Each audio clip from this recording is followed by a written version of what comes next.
The wind howled like a pack of starving wolves as snow piled up in towering drifts outside my window. The street lights flickered, barely visible through the blizzard's thick, swirling fury. Somewhere out there, buried beneath nature's wrath, was the woman responsible for this mess. Karen Witherspoon, HOA president, neighborhood dictator, and the reason I was currently sipping hot cocoa instead of clearing the streets with my snowplow. She had banned it. Said it was an eyesore. Now, with the storm of the century hammering our town, she was out there screaming for help, trapped in her driveway, buried under 5 feet of snow. And me? I was about to enjoy the greatest moment of karma I had ever witnessed. Hello, beautiful people. Before we dive into this story, if HOA Karens drive you crazy too, you're in the right place. Help us reach 1,000 subscribers. Just one click makes a huge difference. Now, let's get into it. 2 weeks ago, I never would have imagined this moment. Back then, it was just another Tuesday in the quiet, HOA-controlled suburb where I live. I had moved here a few years ago, thinking it would be a nice place to settle down. Affordable, decent neighbors, nothing crazy. That was before I realized the true power of the homeowners association. And at the heart of it all was Karen. 50-something, permanently scowling, and armed with an arsenal of HOA violation notices, she made it her life's mission to enforce rules no one cared about. The color of your shutters, the height of your grass, even the type of trash cans you used. Everything was under her watchful eye. And God help you if you broke a rule. Unfortunately, I had something that Karen despised more than anything: a snowplow. Not just any snowplow, but a beautiful, powerful beast of a machine that could clear an entire street in minutes. I used it every winter, helping neighbors dig out of bad storms, and even making a little side money on the worst days. It was loud, it was big, and according to Karen, it was ruining the charm of the neighborhood. She had been after me for months, complaining that it didn't fit the aesthetic. And then, just before winter truly hit, she got her way. The HOA meeting was a nightmare. Karen, standing at the front of the room with her ridiculous clipboard, looked smug as she announced the new community aesthetic regulation. According to her, large utility vehicles, like my snowplow, were no longer allowed in driveways or on neighborhood street. I argued, of course. I pointed out that we lived in a place where winters were brutal, where storms could leave us stranded for days if roads weren't cleared. But Karen waved me off with that condescending smirk she always wore. "The city plows will handle it," she said, dismissing me like I was some child. "Besides, your machine is an eyesore. We have standards in this community." The worst part? Most of the HOA board, a bunch of spineless followers, nodded along with her. A few neighbors looked uncomfortable, but no one spoke up. I was furious. How could people be this blind? This stupid? But I knew arguing with Karen was pointless. She had power, and she loved wielding it. So, I did what I could. I warned them. I told them they were making a terrible mistake, that they would regret this decision when the next big storm hit. Karen laughed. Actually laughed. "Oh, please," she said. "You're acting like we live in the Arctic. A little snow never hurt anyone. A little snow, right?" 2 weeks later, the blizzard hit. It wasn't just bad, it was historic. A sudden temperature drop, combined with a moisture-heavy system, turned what was supposed to be a moderate snowstorm into a wide-out nightmare. The wind was relentless, blowing snow so thick you couldn't see 5 feet in front of you. The power flickered in some houses, and by nightfall, the roads were completely impassable. The city plows? Nowhere to be seen. Too overwhelmed, too understaffed, and focused on clearing major highways. Which meant our neighborhood. Completely buried. At first, Karen still clung to her delusions. She sent out a message on the neighborhood group chat, assuring everyone that this was just a temporary inconvenience. "The city will be here soon," she insisted. "Just be patient."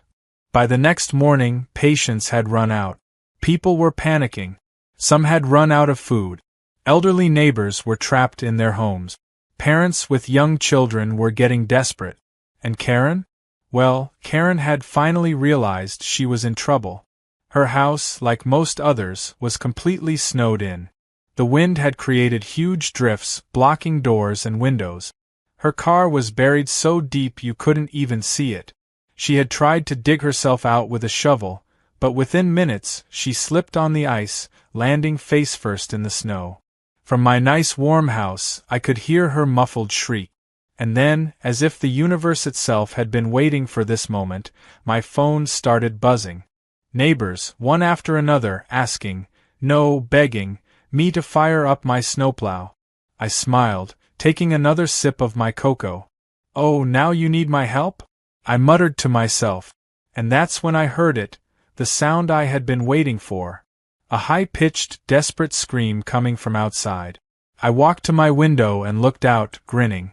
Karen was standing in her driveway, wrapped in a ridiculous fur-lined coat, waving her arms frantically. Her face was bright red from the cold, her perfectly styled hair now plastered to her forehead with snow. And despite all her previous arrogance, she was yelling the one thing I never thought I'd hear from her. Somebody help me! I'm stuck. For a moment I just stood there, enjoying the sight. The all-powerful HOA queen, reduced to a shivering, helpless mess. The irony was so perfect it almost felt scripted. I could have rushed out right then. Could have fired up my snowplow and started clearing the street. But where was the fun in that? No, Karen needed to understand. She needed to feel the weight of her own stupidity. So instead, I grabbed my phone and sent out a single message to the neighborhood chat. I thought snowplows were against the rules? The group chat exploded. Some people, desperate for help, begged me to ignore the ban. Others, clearly enjoying the situation as much as I was, started posting laughing emojis. And Karen? Oh, Karen saw it. She whipped around, looking directly at my house, and I swear I could hear her grinding her teeth. I waved at her from my window. The storm had only just begun, but the real show? That was about to start. Karen's screams faded into the howling wind, but the desperation in her voice was unmistakable. She wasn't just uncomfortable anymore, she was panicking. And she had every reason to. The blizzard hadn't slowed. If anything, it had gotten worse. The snow was still coming down in thick sheets, and the temperature had dropped so low that even stepping outside for a few minutes without the right gear could be dangerous. The roads were completely buried. No one was getting in or out of the neighborhood. And thanks to Karen's ridiculous ban on my snowplow, no one was getting any help either. I stood by my window, sipping the last of my cocoa as my phone buzzed with more messages. The neighborhood chat was in chaos. People were finally realizing just how bad things were. One neighbor, an older man named Mr. Jensen, was running low on heart medication. A young mother, Sarah, was trapped inside with her 2 kids and had no way to get to the store for formula. Several others had lost power and were already struggling to keep warm. But the real kicker was that the city plows still hadn't arrived. The messages got more frantic as the hours passed. People begged for updates. Some started to turn on Karen, demanding to know why the HOA hadn't planned for something like this. Others just sent angry messages about how stupid it was to ban snowplows in a place that got hit by winter storms every year. And then there was Karen herself. She hadn't said a word in the chat since the storm started, but now, finally, she sent a message. I understand that this is a difficult situation for all of us, but we must remain calm and follow proper procedures. The city will be here soon. No need to panic. It was the worst thing she could have said. Instantly, the chat exploded with angry responses. People weren't just mad, they were furious. They had followed HOA rules, trusted that things would be handled properly, and now they were paying the price for Karen's arrogance. Some people even suggested ignoring the HOA entirely and clearing the streets themselves, but without the right equipment, that was almost impossible. And still, the storm raged on. By the evening, the situation had escalated from frustrating to dangerous. I got a call from my neighbor, Dave, who lived 2 houses down. He was an easygoing guy, never involved in the HOA nonsense, but now he sounded genuinely worried. "Jake man, we need your snowplow. People are running out of food, and my wife's got a fever. I tried to get out, but my car's completely buried. No one's getting through this mess without help." I looked outside again. The snow was still coming down hard, piling up against doors and windows. Some houses had drifts so high that people couldn't even step outside without climbing over a wall of snow. "I'd love to help, but you know the rules," I said, keeping my tone neutral. There was a long pause on the line before Dave let out a heavy sigh. "Look man, I know you're pissed at Karen. We all are. But people are in trouble. We need to do something." I thought about it for a moment. The truth was, I wanted to help. I always had. But I also wasn't about to let Karen and the HOA off the hook so easily. If I went out there now, cleared the roads, she'd take the credit. She'd spin the story to make herself look like the hero, say that she allowed me to plow for the good of the neighborhood. No, she needed to suffer a little longer. She needed to understand what she had done. As if on cue, another sound cut through the storm. Karen, screaming again. I looked out and saw her standing in her driveway, a shovel in her hands, pathetically trying to clear the massive snowdrift that had buried her car. She wasn't getting anywhere. The snow was too deep, too heavy. Every time she tossed a shovelful, the wind just blew it right back in her face. It was almost comical. If she wasn't such a menace, I might have felt bad for her. She slipped again, landing hard on her backside. I could see her face twist in rage as she pulled out her phone. A few seconds later, another message popped up in the chat. "Jake, as HOA president, I am officially requesting that you use your snowplow to clear the roads for the safety of this community." I burst out laughing. Of course, now she wanted my help. After all the time she had complained about my ugly snowplow, after banning me from using it, now she was begging for it. The irony was so thick you could cut it with a knife. I took a deep breath, then typed out a simple response. "I thought the city was handling it?" The chat went silent for a moment. Then, more messages started flooding in, mostly from people who had finally had enough of Karen's nonsense. "The city isn't coming, Karen. We've been waiting all day. We need help. Just admit you screwed up." Even Dave chimed in. "Jake, please man. Screw the HOA. Just do it." I stared at the screen, letting the messages pile up. Then, after a few minutes, I sent one final message. "If you want my help, Karen needs to officially lift the snowplow ban. And she needs to do it in writing." There was another pause. Then, Karen's response appeared. "Fine. The snowplow ban is lifted." I shook my head. That wasn't good enough. I sent another message. That sounded a little forced. "How about you say it like you mean it?" The chat exploded with laughing emojis. I could practically hear Karen grinding her teeth through the screen. A few agonizing minutes later, she sent another message. "I, Karen Witherspoon, officially revoke the ban on snowplows in this neighborhood." Finally. That was what I had been waiting for. I put my phone down, grabbed my coat, and stepped outside. The wind hit me like a wall, but I barely noticed. I trudged through the deep snow to my garage, yanked the door open, and fired up my snowplow. The engine roared to life, the headlights cutting through the darkness. As I pulled out into the street, I could see people stepping out of their houses, watching in relief as I started clearing a path. Some cheered. Others just stood there, bundled up against the cold, waiting for their turn to be freed from their frozen prisons. And Karen? She just stood there, watching with a look of pure humiliation on her face. It was the most beautiful thing I had ever seen. The snowplow roared as I drove it straight through the thick wall of snow that had been holding the neighborhood hostage. The blade cut through the frozen mess like butter, sending icy chunks flying in every direction. The headlights illuminated the swirling blizzard as I pushed forward, reclaiming the roads from the storm. For the first time in 2 days, people had hope. Neighbors gathered on their porches, bundled in thick coats and scarves, watching in awe as I carved a path through the suffocating white prison they had been trapped in. Some waved, others just stood there, too cold and too exhausted to do anything but stare in relief. A few even clap.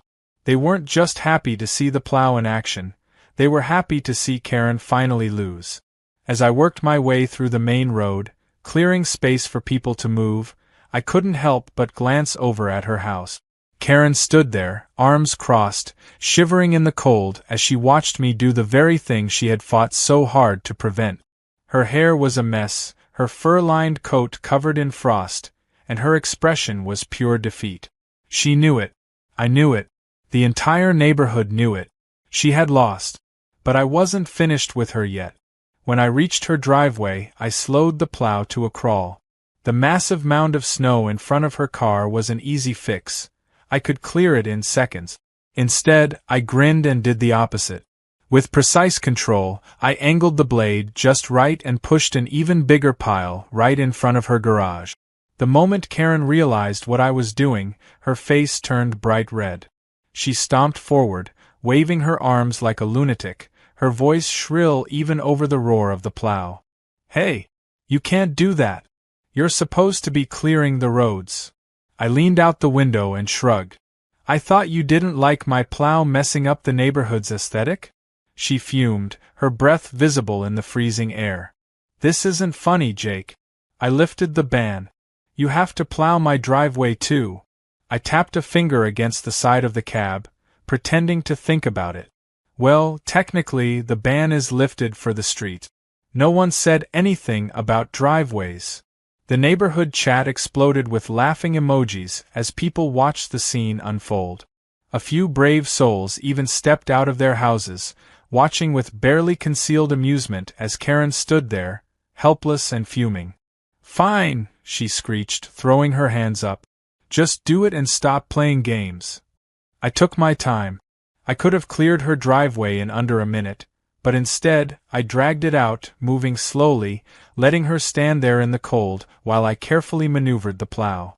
By the time I finally cleared the space in front of her house, she looked like she was ready to burst into flames from sheer humiliation.